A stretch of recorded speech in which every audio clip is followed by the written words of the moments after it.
आज हम सभी मिलेंगे पद्मश्री जितेंद्र सिंह शंटी जी से। तो इतनी शक्ति कहाँ से आती है सर? जैसा आपका संस्था का नाम है शहीद भगत सिंह सेवा दल, जिसने 17 साल की उम्र में कह दिया हो कि दम निकले इस देश की खातिर बस इतना अरमान है। तो आपको कैसा लगता है जब आपको कोई संटी के नहीं एम्बुलेंस मैन के नाम से ज्यादा पुकारता है? कि जिस प्रकार का हमारा काम है, तो मैं हाथ लगा के बता देता हूँ कि जिंदा के नहीं जिंदा। अच्छा, जिंदा लोगों से डर लगता है, लाशों से नहीं डर लगता? तो मैंने कहा बेटा डरो तो जिंदों से डरो, जो आपको खाने के लिए घूम रहे हैं। ये बेचारे तो दाह संस्कार के लिए इंतजार कर रहे हैं, कोई हमारा दाह संस्कार करे। यह सिलसिला कहाँ से शुरुआत हुआ? किसी को अपने बच्चे के दाह संस्कार के लिए लोगों की अध जली लकड़ियाँ उठाते हुए देखा था, बस उसी दिमाग में आ गया था। मैं सका भाई कहता था कि ये कफन का व्यापार करते हैं। आपकी व्यक्तिगत दिनचर्या क्या रहती है? सुबह होती है, शाम होती है, यूं ही जिंदगी तबाह होती है। 72,000 से ज़्यादा डेड बॉडी कैरी करती है, 72,000।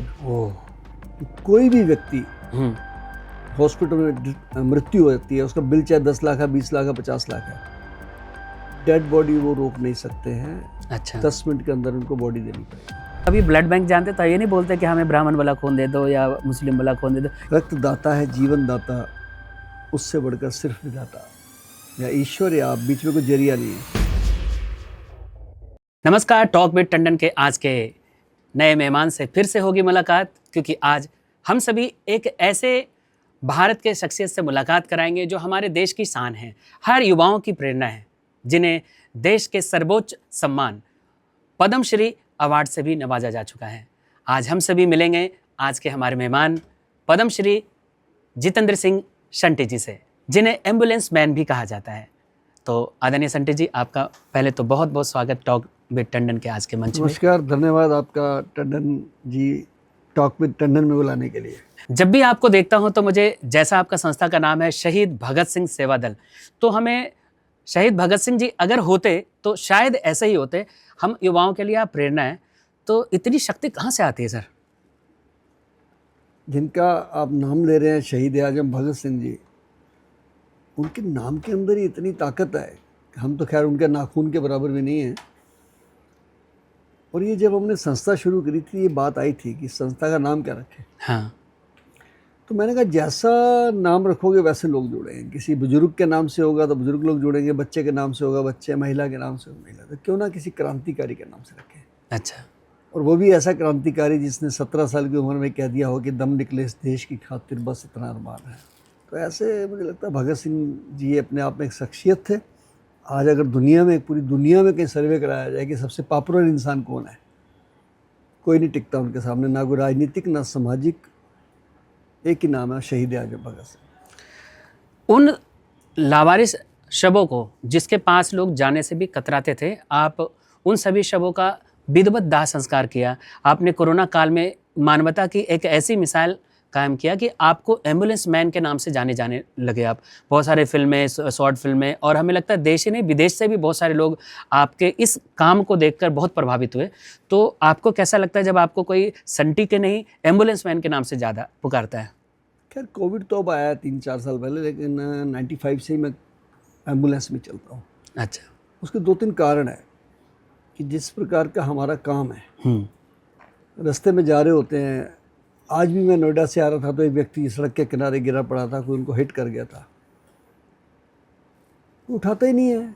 अच्छा, कोई फ़ोटो खींच रहा है, कोई वीडियो बना रहा है, कोई इतना तकलीफ़ नहीं करता कि उसको उठा के हॉस्पिटल ले जाए।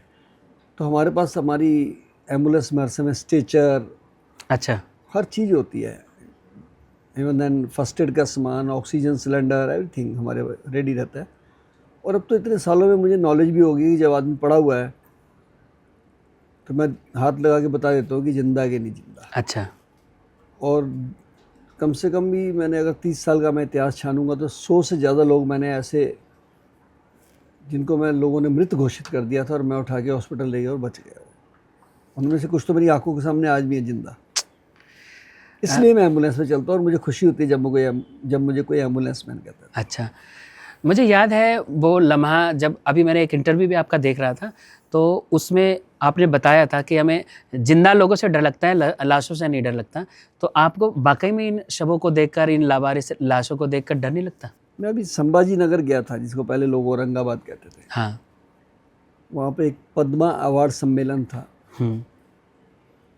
हज़ारों लोग आए हुए थे आउडी में। तो एक बच्ची ने खड़े होकर सवाल किया कि अंकल, मैं आपकी बहुत वीडियोस देखती हूँ, तो आप अक्सर डेड बॉडीज़ के आसपास रहते हैं, बीच में रहते हैं, आपको डर नहीं लगता? अच्छा। तो मैंने कहा, बेटा डरो तो जिंदों से डरो जो आपको खाने के लिए घूम रहे हैं। ये बेचारे तो दाह संस्कार के लिए इंतज़ार कर रहे हैं, कोई हमारा दाह संस्कार करे। और मैं इतना करीब जा चुका हूँ। देखिए, बिजली वाला नंगी तार पकड़ लेता है बिजली की, हाँ। उसको करंट से डर नहीं लगता, लेकिन उसे पता है तार कौन सी पकड़नी है। अच्छा। तैरने वाला 100 मीटर से भी छलांग मार देता है। आप देखते होंगे बच्चे साइकिल हैंडल छोड़ के साइकिल चलाते हैं, हाथ छोड़ के। हाँ। इसी प्रकार मैं लाशों में रहते रहते, डेड बॉडीज में रहते रहते मैं इतना अभ्यस्त हो गया हूँ, और मैं उनके दर्द में अपने आप को सम्मिलित कर लेता हूँ। जब मैं किसी बुजुर्ग की बॉडी को क्रिमेट करता हूँ और वो लावारिस है या गरीब है, तो मुझे लगता है मेरे खुद के पिताजी हैं, उससे भावनाएं जुड़ती हैं। बुजुर्ग माता है तो मुझे लगता है मेरी माँ भी तो हो सकती है। हाँ। इसलिए मैं उनसे डरता नहीं हूँ, बल्कि मैं प्रेम करता हूँ उनके साथ। यह सिलसिला कहाँ से शुरुआत हुआ? 95 से शुरू हुआ था, जब मैंने किसी को अपने बच्चे के दाह संस्कार के लिए लोगों की अध जली लकड़ियाँ उठाते हुए देखा था। बस उस दिन दिमाग में आ गया था कि काम करना है, और एक एक करके 17 शमशान घाट अडॉप्ट किए, सेवा शुरू की। बहुत लोगों ने फप्तियाँ कसी। अच्छा। कोई कहता था ये लकड़ी बेचते हैं, कोई कह रहा कफन बेचते हैं, कोई कहता है खून बेचते हैं। मेरा सका भाई कहता था कि ये कफन का व्यापार करते हैं।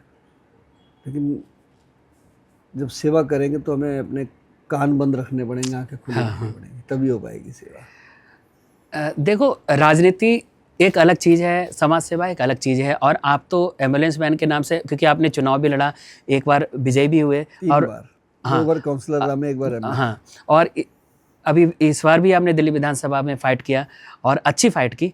तो जीत हार अपनी जगह। 58,000 आपका लोगों क्या अनुभव रहता है राजनीति में और समाज सेवा में? मुझे लगता है मुझे सेवा में ज़्यादा रहना चाहिए। अच्छा। मुझे अब चुनाव ये भी नहीं लड़ना चाहिए था, लेकिन हाँ। ईश्वर जो कराता है कुछ सोच, उसमें ईश्वर की सोच होती है। हाँ। हम कुछ और चाहते हैं, ऊपर वाला कुछ और चाहता है। क्योंकि आप इससे ऊपर उठ चुके हैं। हाँ, मैं कह तो रहा हूँ। देखिए, मैं तो बहुत छोटा हूँ, मनमोहन सिंह जी तो बहुत बड़े व्यक्ति थे। हाँ, वर्ल्ड फेमस इकोनॉमिस्ट थे। बिल्कुल। चुनाव लड़े, नई दिल्ली से हार गए, हाँ। बाद में प्राइम मिनिस्टर बने। हाँ, किरण बेदी फर्स्ट आईपीएस महिला इंडिया की, बिल्कुल। चुनाव लड़ी, कृष्णानगर से हार गई, हाँ, बाद में गवर्नर बनी। ये आपके सामने है, देखो आप। ईश्वर ने आपके लिए कुछ लंबा सोच रखा है। मैं बात कर रहा हूँ, मैं एग्जांपल दे रहा हूँ आपको। हाँ। माननीय अरुण जेटली जी हाँ। कितने बड़े आदमी थे, कितने बड़े वकील थे, अमृतसर से चुनाव लड़े, इतने बढ़िया आदमी को लोगों ने हरा दिया। हाँ। बाद में वो फाइनेंस मिनिस्टर ऑफ इंडिया बने। हाँ। इवन शीला दीक्षित जी जब चुनाव इस दिल्ली से लड़ी थी, सबसे पहला चुनाव आया कि दिल्ली में हाँ। एमपी का, हाँ। हार गई थी वो। बाद में सीएम बनी वो। तो ये चीज़ें ऐसी, और मैं बहुत बड़ी बात बता रहा हूँ आपको, ऐतिहासिक बात, हाँ। जिनको आज हमारा दलित समाज अपना भगवान कहता है, जो हमारे संविधान के जन्मदाता है बाबा साहेब भीमराव अम्बेडकर जी, वो भी अपने समय में महाराष्ट्र में मुंबई से चुनाव लड़े थे, हार गए थे। अच्छा। यस। विधान, जो संविधान की रचना करने वाले भी हार गए। अच्छा। इसलिए ईश्वर कराता है ये, उससे और शिक्षा मिलती है, और आज मुझे और ज़्यादा काम करने का दिल करता है कि नहीं, मुझे सेवा ही करनी है। जब शहीद भगत सिंह सेवा दल में बहुत सारे मैंने देखा कि एम्बुलेंस, छोटे एम्बुलेंस, बड़े एम्बुलेंस, और बहुत सारे दानी भी मिले आपको, बॉलीवुड के भी बहुत सारे ऐसे लोग रहे, या बहुत अच्छे बिजनेस के टाइकॉन भी आपको बहुत सारे एम्बुलेंस डोनेट भी किया। तो अभी आप कितने एम्बुलेंस आपके शहीद भगत सिंह सेवा दल के बेड़े में? कोविड शुरू हुआ था हमारे पास 9 एम्बुलेंस थी। अच्छा। लेकिन कोविड में मैंने बहुत अपील करी लोगों को कि हाँ। डेली की हमारे पास ऐसी थी 100 कॉल आती थी। अच्छा। और जीटीबी से ही हम 60-65 बॉडी उठाते थे। हाँ। फिर राजीव गांधी से, स्वामी दयानंद से, लोगों के घरों से। अच्छा। तो ईश्वर ने बड़ी कृपा करी, अक्षय कुमार जी ने भी 2 गाड़ियाँ एम्बुलेंसेस हमें भेजी, और टेक महिंद्रा ने भी, टेक महिंद्रा ने, आपके स्लीप बेल कंपनी ने, नीरज गुप्ता जी। बजाज एलियंस ने, एक हमारे दोस्त हैं नीरज गुप्ता जी, हाँ जी। खुद भी वो डायरेक्टर प्रोड्यूसर हैं, उन्होंने खुद हमें, नीरज गुप्ता जी ने एक एम्बुलेंस उनकी माता जी के हाथों से दिलाई। हाँ। तो मतलब उस समय जो लोग निकल के आए ना कोविड के टाइम में, वो मसीहा के रूप में निकल के आए, ईश्वरीय रूप में आए। जैसे लकड़ी ख़त्म हो गई हाँ शमशान घाट में और 66 डेड बॉडी पड़ी थी। जब मैंने अपील डाली तो सुबह मुझे फ़ोन आ जाता है कि शंटी जी हम 1000 टन लकड़ी भेजेंगे। अच्छा मैंने कहा जी कौन बोल रहे हैं? कह रहे हैं मैं राजू चड्डा बोल रहा हूँ, वेव सिटी का मालिक। और उन्होंने भेजी लकड़ी वो। फिर हमें एम्बुलेंस खड़ी करने के लिए जगह नहीं थी, एम्बुलेंस से बहुत ज़्यादा होगी, तो उन्होंने हमें वेव सिटी में बहुत बड़ी एक स्पेस दिया कि आप गाड़ियाँ यहाँ खड़ी कीजिए, उन्होंने जगह डोनेट कर दी हमारे। अच्छा तो ये जो लोग हैं ना भगवान के रूप में, मैं बताऊँ आप, देश पैसे वालों से नहीं चल रहा है, देश सेवा करने वालों से चल रहा है, देश मानवता वालों से चल रहा है। तो आप तो खुद मानवता की मिसाल है, और आपको हमारे देश के तत्कालीन जो राष्ट्रपति महामहिम आदरणीय रामनाथ कोविंद जी ने जब आपको पद्मश्री अवार्ड के लिए नवाजा, और आपको कैसा उस समय महसूस कैसा हो रहा था? मुझे पूछा उस समय राष्ट्रपति जी ने भी, प्रधानमंत्री जी ने भी, हाँ कि शंटी जी अब आपको कैसा लग रहा है? हाँ मैंने कहा जी मेरे लिए अवार्ड नहीं है, हाँ मेरे जी। लिए जिम्मेदारी है। हाँ ये अवार्ड मुझे नहीं मिला है, ये मेरे ड्राइवरों को मिला है, मेरे बच्चों को मिला है, मेरे शमशान घाट पे काम करने वाले कर्मियों को मिला है। हाँ जब जब देश पे आपदा आएगी, जितेंद्र सिंह शंटी आपको खड़ा मिलेगा, ये मेरी जिम्मेदारी है। और 25 मई 2024 को जब विवेक विहार के एक बच्चों के हॉस्पिटल में आग लग जाती है हाँ और 12 बच्चे अंदर जिंदा बैठे हैं, आगे से घुसने का रास्ता नहीं है और पीछे से मैं शीशे तोड़ के घुसा, अच्छा तो 4 बच्चे हमने बचा लिए, बाकी तो मर गए बेचारे 8 तो, लेकिन 4 बच्चे हमने बचा लिए। तो ये जिम्मेदारी बनती है हमारी। अब जैसे अभी युद्ध की एक भूमिका बन गई थी, ऐसा हाँ। माहौल बन गया था, हाँ तो हमने तुरंत से मीटिंग करी और माननीय प्रधानमंत्री जी को एक पत्र लिखा और मैंने वीडियो भी डाली फेसबुक पे कि 20 एम्बुलेंस हम तैयार करके दे रहे हैं, फुल्ली हाँ एक्टिव, हाँ 20 एम्बुलेंस देश के लिए। हाँ, मैंने वो वीडियो देखा था, मुझे काफ़ी अच्छा लगा और इंस्पायर भी करता है हर भारतवासियों को कि जब देश में जंग छिड़ जाए या कोई भी ऐसे हालात आ जाए तो उस समय सबको एकजुट हो जाना चाहिए, चाहे विचारधारा कुछ भी हो। नैतिक फर्ज बनता नैतिक फर्ज। आपकी व्यक्तिगत दिनचर्या क्या रहती है? है। सुबह होती है, शाम होती है, यूं ही जिंदगी तमाम होती है।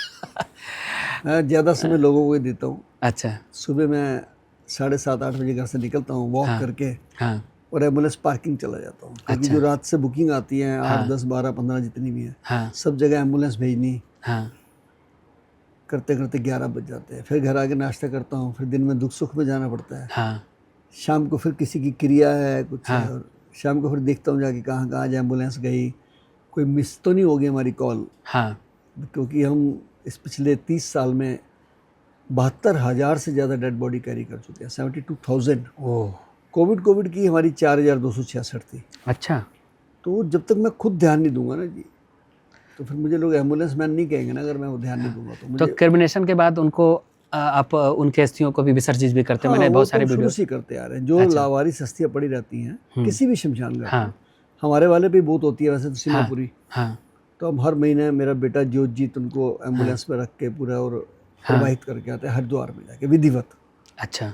और कोविड में तो 4,000 से ज़्यादा पड़ी थी, कोई लेने ही नहीं आया। मुझे याद है आपने कोविड का एक वाकया किसी से साझा किया था कि लोग अंगूठियां निकालने के लिए आ रहे थे, लेकिन पिताजी अपने माता पिता के दाह संस्कार नहीं करना चाहते थे, टच भी नहीं करना चाह रहे थे, ऐसा कुछ था? रोज था ऐसा, क्योंकि लोग अपनों से कतरा रहे थे। वो माता पिता जिन्होंने सारा जीवन अपने परिवार के लिए लगाया, अपने बच्चों के लिए लगाया, घर जायदाद कार गाड़ी बंगला सब ये लेने के लिए सब तैयार थे, अच्छा। लेकिन उस माँ बाप को शमशान ले जाने को हर आदमी तैयार नहीं था। बहुत लोग आए भी, लेकिन मैक्सिमम लोग नहीं आए। उन्होंने यही कहा कि शंटी जी हमें डर लगता है, हाँ किसी ने कहा मुझे कोविड है, हाँ।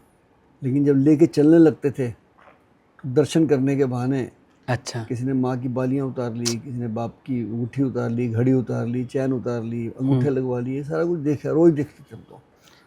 तो आप शायद कोविड पॉजिटिव भी हो गए थे उस दौरान? मैं 3 बार हुआ जी। अच्छा। मैं 3 बार हुआ। एक बार सीरियस हो गया था जब मेरा बीपी 35 रह गया था और ऑक्सीजन 55 थी। उस दिन उसी रात को मेरा एक ड्राइवर जो मेरे पास 26-27 साल से था वो शहीद हो गया था। लेकिन मेरा पूरा परिवार, मेरा बच्चा, सारे हम 3 बार पॉजिटिव हुए। तो ऐसा विचार नहीं आया कि चलो आप पहले जान बचाते हैं, तो ऐसा कुछ? नहीं, और दृढ़ हो गया विश्वास कि अब जान देश के लिए ही है। अच्छा। अगर मरना होता पहले उसमें मर जाते हम, बचे हैं तो अब देश के लिए हम। और जब दूसरा कोविड आया हाँ 2021 में 23 मार्च से शुरू हो गया था और अप्रैल लास्ट तक चला वो। हाँ। मुझे याद है मैं सीमापुरी शमशान 21 दिन में घर नहीं गया था। अच्छा। मैं शमशान के अंदर ही अपनी एम्बुलेंस में बैठता था, वहीं रोटी खाता था, वहीं अच्छा। लेट गए तो लेट गए, टाइम ही नहीं मिलता था। Day and night dead body आ रही थी। अच्छा, एक जनरल क्वेश्चन है जो आम जनता भी पूछना चाहती है कि जैसे कोई सामने कोई सड़क दुर्घटना हो जाए तो उसको पहले पुलिस को इन्फॉर्म करना चाहिए या पहले उसको जो प्राथमिक उपचार है वो देना चाहिए या नज़दीकी अस्पताल में भर्ती कराना चाहिए? कई बार पुलिस वाले परेशान भी करते हैं, तो क्या करना चाहिए? एक आम नागरिक का क्या फ़र्ज होता है? नेशनल ह्यूमन राइट कमीशन का एक रूल आ गया, सुप्रीम कोर्ट का भी रूल आ गया है कि ठीक है पुलिस को सूचना देनी है, ठीक है। वो तो और भी पब्लिक में से कोई दे सकता है, लेकिन आपको सबसे पहले फर्स्ट एड देना है उनको। अच्छा। अगर किसी की ब्लीडिंग हो रही है तो सबसे पहले ब्लीडिंग रोकनी है हमने, हाँ। चाहे वो शरीर के किसी अंग से भी हो रहा है, अच्छा। और जितनी जल्दी हो सके जो पास का हॉस्पिटल हो, हाँ। चाहे वो प्राइवेट है चाहे गवर्नमेंट है, आप खुद लेके जाइए, डरिए मत बिल्कुल, अपना नाम एड्रेस फ़ोन नंबर लिखाइए, क्योंकि आप अच्छा। उसमें कोई आपने नहीं मारा है, वो हाँ। एक एक्सीडेंट है, कहीं भी हो सकता है वो। हाँ। मुझे याद है, मैं अभी थोड़े दिन पहले बात है, मानसरोवर पार्क के सामने एक एक्सीडेंट हो गया, एक बाइक वाला व्यक्ति पटरी से टकरा के गिरा और बेहोश हो गया। अच्छा। मुझे फ़ोन आया, हम जाके खुद अपनी एम्बुलेंस में मैं लेके गया जीटीबी। डॉक्टर्स जो थे थोड़ी लापरवाही कर गए उसमें, मेरे बड़ा कहने के बावजूद भी मेरी बात पे तवज्जो नहीं दिया, थोड़ी कहा सुनी भी हो गई। हाँ। तो उन्होंने बिल्कुल ही नहीं देखा उनको और उसकी डेथ हो गई। अच्छा। मैंने सस्पेंड कराया वो डॉक्टर, अच्छा। और कंप्लेंट करी मैंने पुलिस स्टेशन में, उसी समय करी वहीं से कि ये इन्होंने हत्या करी है, ये मानव वाला काम नहीं कर रहे हैं। और मैं परवाह भी नहीं करता हूँ। मैंने कोविड में हॉस्पिटलों के अंदर जा जा के जो डेड बॉडियाँ उठाई हैं, क्योंकि देते नहीं थे डेड बॉडी, हाँ। 25 लाख दे दो, 20 लाख दे दो, कई हॉस्पिटल वालों ने तो बहुत मज़े लिए हैं जी। अच्छा। तो मैं जाके डेड बॉडी उठा लेता था, कई जगह मार पिटाई हुई, बड़ा कुछ हुआ, मेरे ऊपर 11 केस रजिस्टर्ड हुए। अच्छा। लेकिन मैंने सोच रखा था कि मैं मदद करूंगा चाहे कुछ भी हो जाए। उस दौरान बहुत सारे लोग ऑक्सीजन भी ब्लैक कर रहे थे या क्या नहीं हुआ, क्या दवाइयाँ? नहीं हुआ, आप देखिए ना, अगर मैं गलत कह रहा हूँ तो 2000 वाला इंजेक्शन दिल्ली में 2 लाख का बिका ना, हाँ। 500 वाला ऑक्सीजन सिलेंडर 50,000 तक बिका ना। हाँ। क्रीमेशन लोगों ने 50-50 हज़ार रुपये में कराया है भाई, क्योंकि जहाँ अच्छे लोग हैं वहाँ दूसरे लोग भी तैयार हो गए। और मुझे ये बात कहने में बिल्कुल शर्म नहीं है, डर भी नहीं है मुझे किसी से, कि 4 एजेंसियाँ हमारे देश की मिल गई थी आपस में, हॉस्पिटल, अच्छा। लैब वाले, फार्मा कंपनी वाले और इंश्योरेंस वाले। अच्छा। इन्होंने गुंडागर्दी करी बहुत ज़्यादा, और इसीलिए अब एनएचआरसी ने एक रूल बना दिया, नेशनल ह्यूमन राइट कमीशन ने, कि कोई भी व्यक्ति हॉस्पिटल में मृत्यु हो जाती है, उसका बिल चाहे 10 लाख है, 20 लाख है, 50 लाख है, डेड बॉडी वो रोक नहीं सकते हैं। अच्छा। 10 मिनट के अंदर उनको बॉडी देनी पड़ेगी। लेकिन इसमें भी फ़र्क आ रहा है कि लोगों को अपने अधिकार नहीं पता है। हाँ। क्या कोई हॉस्पिटल लिख के लगाएगा कि आप बॉडी ले जाओ फ्री में? नहीं लगाएगा कभी उसको। वो सोचेगा ठीक है, किसी को पता होगा तो दे देंगे, नहीं तो लड़ाई लड़ेंगे, पैसे मांगेंगे। हाँ। लेकिन जो सबसे ज़रूरी चीज़ है हॉस्पिटल में वही नहीं है उनके पास, जैसे मॉर्चरी है। हाँ। दिल्ली के जो 10-20 5 स्टार हॉस्पिटल हैं उनमें तो है, 5 स्टार। बाकी जो 10-20-50 बेड वाले हॉस्पिटल है, कमरे तो बना रखे हैं उन्होंने, पैसे भी ठोक के लेते हैं। अच्छा। लेकिन मृत्यु किसी की हो जाए तो रात के 12 बजे, 1 बजे, 3 बजे कहेंगे जी अब डेड बॉडी घर ले जाओ। इवन देन कोविड की बॉडीज़ भी उन्होंने घर के लिए दे दी लोगों को। अच्छा। ये कानून बनना चाहिए, और है भी। अगर कोई हॉस्पिटल का लाइसेंस ले रहा है, हाँ। उनकी अपनी एम्बुलेंस होनी चाहिए, हाँ। उनके यहाँ मॉर्चरी रूम होना चाहिए, और मृत्यु होने के बाद डेड बॉडी घर छोड़ने का भी जिम्मेदारी उनकी होनी चाहिए। अभी जो पहलगांव में जो अभी 26 निर्दोष लोगों की जो हत्या हुई है जी, आपको पता है कि 5 या 6 आतंक रहे, वो धर्म पूछकर उसकी हत्या कर दी और एक को जिंदा छोड़ दिया, पत्नी को, कि हाँ बताओ देश के पीएम को कि किसने मारा है, और उसके बाद सेना ने जवाबी जो अभी कार्रवाई किया। तो आप इसे किस रूप में देखते हैं? देखिए, पाकिस्तान और ISI बहुत बार कर चुकी है हमारे देश में। पुलवामा में किया, संसद में किया, अक्षरधाम में किया, ताज होटल पे किया। हाँ। ये 7वां-8वां अटेम्प्ट था उनका। अच्छा। सबसे बड़ी समझदारी तो इस बार देश के लोगों ने दिखाई। 26 से 27 लोग हमारे बेचारे निर्दोष चले गए। लेकिन ये चीज़ को साबित करना कि ये हिंदू मुस्लिम वाली जो बात है, हाँ जी, उनका एक ही मकसद था ISI का और पाकिस्तान का कि इनके देश में लड़ाई हो जाए। गृह युद्ध हो जाए। लेकिन बहुत खुशनसीबी है हमारी कि सभी लोगों ने जो वहाँ से आए, जिनके घर वाले भी चले गए थे, हाँ। उन्होंने भी बहुत अच्छे बैलेंस बयान दिए हम्म, कि मारने वाले आतंकवादी थे, वो मुसलमान या हिंदू या सिख नहीं थे, बिल्कुल। नंबर 1। नंबर 2, अगर सारे मुसलमान खिलाफ होते तो जिस व्यक्ति ने राइफल खींची और खुद मर गया, हाँ जी, वो भी तो मुसलमान था। हाँ जी, जो अपने खच्चरों पे ढो ढो के ला रहे थे, वो भी तो मुसलमान थे। जिन्होंने अपने होटल फ्री दिए और एयरपोर्ट तक पहुँचाया, वो भी तो मुस्लिम थे।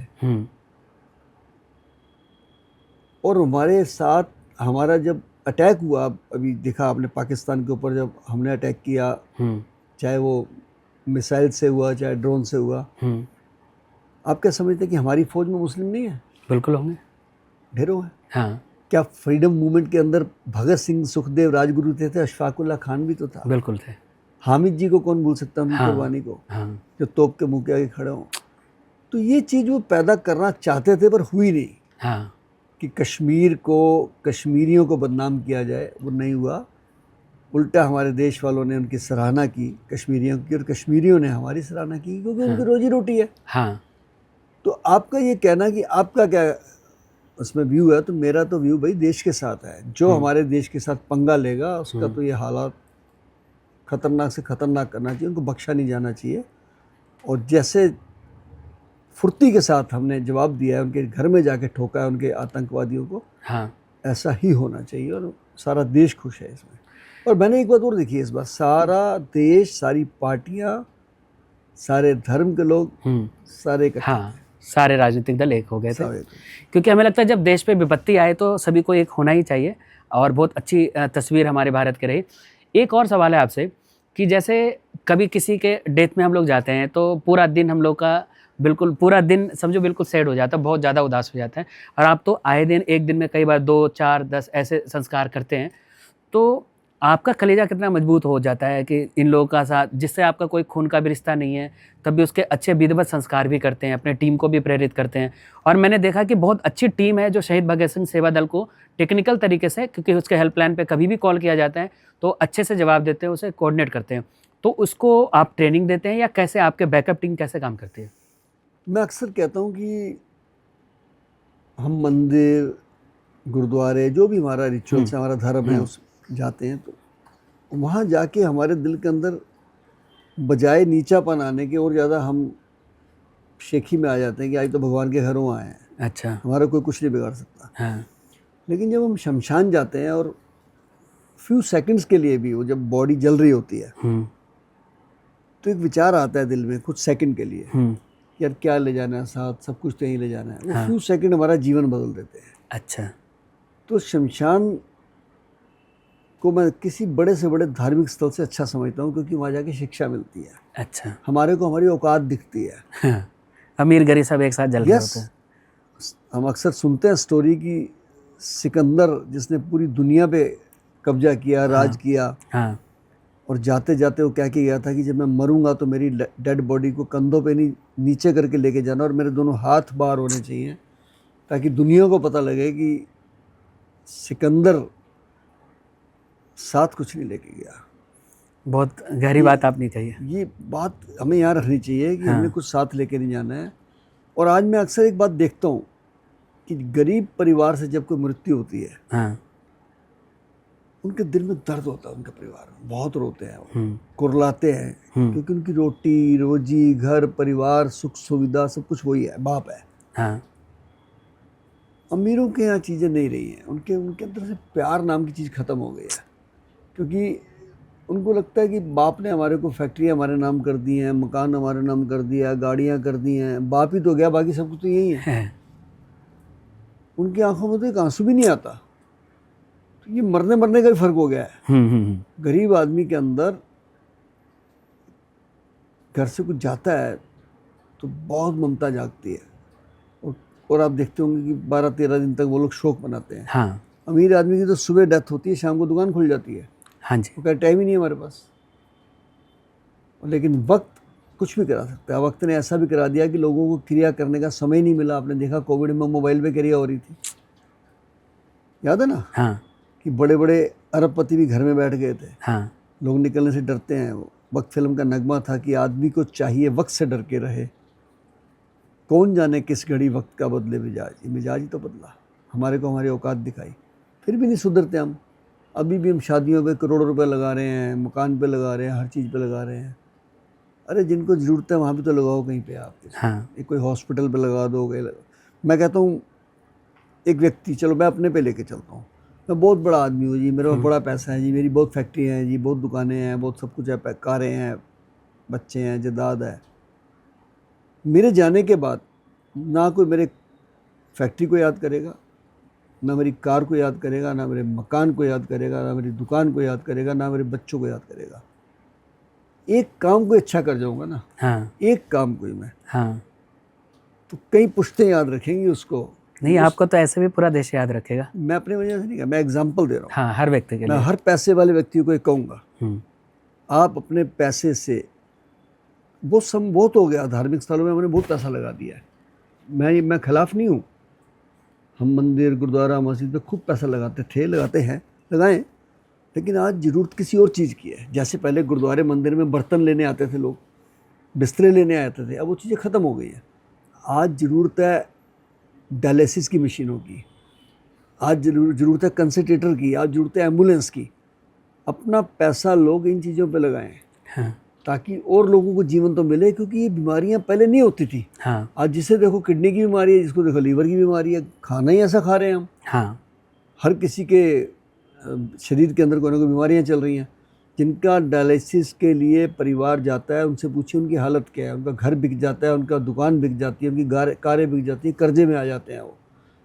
तो ऐसे लोगों की मदद करनी चाहिए ना। आज हर मंदिर, हर गुरुद्वारे को चाहिए, हर धार्मिक स्थल को चाहिए कि अपने वहाँ एक छोटा छोटा हॉस्पिटल बनाएं, लोगों को ये चीज़ें फ्री में दें आने वाले समय में। और हम शहीद भगत सिंह सेवा दल की तरफ से बहुत बड़ा प्रोजेक्ट ला रहे हैं, रोटरी क्लब के साथ मिलकर, 2025 में आ जाएगा। अच्छा, dialysis on wheel on your door step. Very good. हाँ, ये पहली चीज़ आ रही है इंडिया में। उसके ऊपर हमारा पूरा कंसेप्ट बन चुका है। बहुत जल्द हम इसकी घोषणा करने वाले हैं। सर, बहुत सारे लोग, जैसे क्योंकि मैं दर्शकों से हमेशा पूछता हूं कि आप किसे देखना चाहते हैं हमारे पॉडकास्ट में, तो बहुत सारे लोगों ने मुझे इनबॉक्स किया था आपका नाम, क्योंकि आपसे मेरा व्यक्तिगत भी बहुत अच्छा नाता है। क्योंकि मुझे लगा ऐसे नायक को बुलाना चाहिए जिससे हम बहुत कुछ सीखें। तो जैसे आप बहुत टेंशन में होते हैं कभी, या आप लोगों की परेशानियों को देखते तो कभी कभी आप स्ट्रेस को कैसे दूर कर पाते हैं? संगीत सुनते हैं या क्या करते हैं? मैं रात को 1 से 1.5 घंटा हाँ। इंडियन आइडल देखता हूँ। अच्छा, मतलब संगीत को सुनते हैं या कोई? डेली। अच्छा। और जब मैं कोविड में भी, शमशान घाट में भी, हाँ मोबाइल पे लगा के, हाँ क्योंकि संगीत एक ऐसी चीज़ है जो जीवन है। हाँ मैं अगर गलत नहीं कह रहा तो मैंने एक बचपन में पिक्चर देखी थी, गाइड, हाँ देवानंद जी की। हाँ जी। संगीत की इतनी शक्ति दिखाई थी कि बारिश नहीं आती थी तो संगीत से बारिश आ जाती है। हाँ सुरों में इतनी ताकत हाँ। है। संगीत हमारे शरीर के कई बीमारियां दूर कर देता है। संगीत हमारे दिमाग को फ्रेश कर देता है। संगीत हमारे दुखों को भुला देता है। तो इसलिए मैं संगीत बहुत सुनता हूँ। अगर कोई शहीद भगत सिंह सेवा दल से जुड़ना चाहता है तो वो कैसे जुड़ सकते हैं? कोई पैसे की जरूरत नहीं है, उसको श्रमदान करना पड़ेगा। अगर वो, सबसे पहली बात तो ब्लड डोनेट करना चाहिए। ठीक है। क्योंकि मैं खुद 106 बार कर चुका हूँ, तो मैं सबको प्रेरित करता हूँ और सबको कहता हूँ कि कोई दुनिया में ऐसी चीज़ नहीं है जो रक्त को दे। या इंसान है या भगवान है, बीच में कोई जरिया नहीं है। हाँ उसके लिए मैंने स्लोगन लिखा था कई साल पहले, हाँ रक्त दाता है जीवन दाता, उससे बढ़कर सिर्फ विधाता। या ईश्वर या आप, बीच में कोई जरिया नहीं है। हाँ तो आप रक्तदान करिए। अगर आपको ड्राइवर है तो एम्बुलेंस चलाइए, आइए। हाँ अगर आपको कोई काम नहीं है, आप आइए शमशान घाट में हमारे साथ दाह संस्कार करिए। जो हमारे कर्म है वही करेंगे। नहीं, हम तो, हमने अपने 5 कर्म से आगे बढ़े ही नहीं। हमें बहुत लोग कहते हैं ये खोल लो वो खोल लो, मैं कहा नहीं, हम इसी में ठीक है। क्योंकि इसकी बहुत ज़रूरत है, दिल्ली में आज भी ज़रूरत है। हाँ 100 से ज़्यादा डेड बॉडी हर महीने लावारिस आती है हमारे पास। हाँ उसमें पुलिस का बहुत बड़ा सहयोग रहता है, क्योंकि पुलिस वाले बेचारे पहले बॉडी उठाते हैं, हाँ 72 घंटे रखते हैं, ढूंढते होंगे, उसकी एडवर्टाइजमेंट निकालते हैं, फिर उसका पोस्टमार्टम कराते हैं, फिर हमारे पास लेके आते हैं, फिर हम संस्कार कराते हैं। तो वो वैसे तो तनख्वाह लेके, वो अगर किसी और डिपार्टमेंट में हो तो खाली तनख्वाह जेब में लिए और घर चले गए। हाँ। लेकिन पुलिस वाले सेवा करते हैं बेचारे। कोविड में भी बहुत काम किया पुलिस ने। अच्छा, कितनी कमाल की बात है। हम सभी देखते हैं कि आए दिन हम सभी जातियों में बढ़ते हैं, आजकल जातियों पे जनगणना तक होने लगा है। लेकिन जब कभी ब्लड बैंक जानते तो ये नहीं बोलते कि हमें ब्राह्मण वाला खून दे दो या मुस्लिम वाला खून दे दो, किसी भी रिलीजन के हो, लेकिन ब्लड का रंग तो लाल ही होता है। मैं तो अक्सर कहता हूँ ये बात, रोज जब आते हैं खून लेने, हाँ अगर सपोज कोई मुस्लिम भाई आ गया तो मैं कहता हूँ यार खून तो है लेकिन किसी ब्राह्मण का है, आप तो लोगे नहीं। हाँ ब्राह्मण आता तो मैं कहता हूँ वो तो किसी शूद्र का है। हाँ वो इससे क्या फ़र्क पड़ता है? मैंने कहा फिर पानी पीने से क्या फ़र्क पड़ता है? हाँ बिल्कुल। बैठो ना इकट्ठे, हाँ खाओ रोटी इकट्ठे, क्या दिक्कत आ रही है? हाँ जब आप खून चढ़वा रहे हो उससे बड़ी तो कोई चीज़ नहीं है। हाँ और मैं समझता हूँ कि एक ऐसी चीज़ जिसके देने से हमारा तो कुछ बिगड़ नहीं रहा, लेकिन 3-4 लोगों की ज़िंदगी बचती है, वो है रक्तदान। हाँ तो आप सब रक्तदान करें। और मैं सबको प्रेरित करता हूँ स्कूलों में जाके, कॉलेजेस में जाके, कि 18 साल से 62 साल तक कोई भी ब्लड डोनेट कर सकता है। उसका हीमोग्लोबिन 12.5 से ऊपर होना चाहिए। और ख़ास करके नई पीढ़ी से निवेदन है कि जो आप आजकल फास्ट फूड खाते हैं, मोमोज ये वगैरह वगैरह, इससे आपका ब्लड ख़त्म होता है बहुत ज़्यादा। आखिरी में हम सभी रैपिड फायर करते हैं, तो उसमें इमीडिएट हमारे सवालों से अगर सहमत हो तो उसका जवाब दे सकते हैं। हाँ काफ़ी अच्छा लगेगा। बहुत मेहनत करने के बाद मैं कुछ सवाल आपके लिए सोचा है, क्या मैं पूछ सकता हूँ? हाँ, क्यों नहीं, मुझे पूछिए ना। तो चलिए, रैपिड फायर में आप सबसे पहला सवाल यही है कि किसी भी संस्था को चलाने के लिए सबसे ज़्यादा ज़रूरी क्या होता है, पैसा या अंदर काम करने का जज्बा? डेडिकेशन। टीम ज़्यादा ज़रूरी होता है या परिवार? टीम ज़्यादा ज़रूरी है। असली नायक आप किसे मानते हैं, शहीद भगत सिंह जी को या फिर अक्षय कुमार को? भगत सिंह के मुकाबले में कोई दुनिया का ताकत नहीं आ सकती है। आपको ज़्यादा सपोर्ट कौन करती हैं, आपकी माताजी या आपकी धर्मपत्नी या जो आपके जो दोनों बेटे हैं वो? माता जी अब नहीं है, लेकिन शुरुआत में सबसे पहले उन्होंने किया, फिर पत्नी ने किया और बच्चों ने किया। और सबसे ज़्यादा श्रेय मेरा अपने ड्राइवरों को भी देता हूँ जो मेरा बहुत साथ देते हैं। किसी भी माध्यम से अचानक ढेर सारा अगर पैसा आ जाता है तो उन पैसों का यूटिलाइज आप कहाँ करना चाहेंगे? गरीबों के लिए और ख़ास करके मेडिकल सुविधाओं के लिए, जिसकी बहुत कमी है अभी हमारे देश के अंदर। कोई ऐसा ड्रीम जिसको आप चाहते हैं कि वो भारत में सुधार हो जाए, वो ऐसा कोई सपना या कुछ ऐसा विज़न जो आप चाहते हैं कि भारत में इम्प्लीमेंट होना चाहिए? ये प्राइवेट हॉस्पिटलों पे अंकुश लगना चाहिए। जो पूरी गुंडागर्दी करते हैं, नोचते हैं लोगों को, ये हाँ उनकी सुविधाएं उनको नहीं देते हैं जो लोगों को मिलनी चाहिए। हाँ और डायलिसिस पे आने वाले समय में बहुत काम करना चाहिए। हाँ हर छोटे से छोटे हॉस्पिटल के अंदर, मोहल्ला क्लिनिक के अंदर, हर जगह डायलिसिस शुरू होनी चाहिए। क्योंकि ये घर घर के अंदर बीमारी आ गई है, लोग तड़फ रहे हैं, लोगों के घर बिक गए हैं। इसलिए मेरे सरकार से, प्रशासन से ये विनती है। और तो हमें लगता है किसी ने सही कहा है कि यूँ तो सैकड़ों ज़रूरतमंद मिलते हैं, मगर काम के लोग बड़े चंद मिलते हैं। क्योंकि जब भी होता है मुसीबत का वक्त तो सबके दरवाजे बंद मिलते हैं। उस समय केवल एक व्यक्ति खड़ा रहता है मसीहा के तौर पे, वो होता है शहीद भगत सिंह सेवा दल का सिपाही और आदरणीय जितेंद्र सिंह संटी जी। आज टॉक विद टंडन के इस मंच पर आए, आप बहुत सारी बातें और समाज सेवा के लिए आप मिसाल हैं। आपको जैसे सरकार ने पद्मश्री दिया है, वैसे इस सम्मान से भी आप ऊपर उठकर लगातार समाज के लिए काम करते हैं। आप ऐसे ही करते रहें। और आप दर्शकों, अगर आप मेरे इस एपिसोड को देखते होंगे, हमारे पॉडकास्ट को सुनते होंगे, तो आप शहीद भगत सिंह सेवा दल से ज़रूर जुड़ें। और हमें लगता है जीवन का मतलब ऐसा नहीं कि केवल पैसा है, देश के लिए भी कुछ ज़रूर करना चाहिए। और इससे शहीद भगत सिंह सेवा दल नहीं, हम सभी मजबूत होंगे। एक बार पुनः हमारे टॉक विद टंडन पूरे टीम की तरफ से आपका तहे दिल से थैंक यू। आपके सभी दर्शकों को, सभी देशवासियों को, नगर सेवक, आपके साथी जितेंद्र सिंह संटी की तरफ से बहुत बहुत धन्यवाद। भारत माता की जय। Thank you.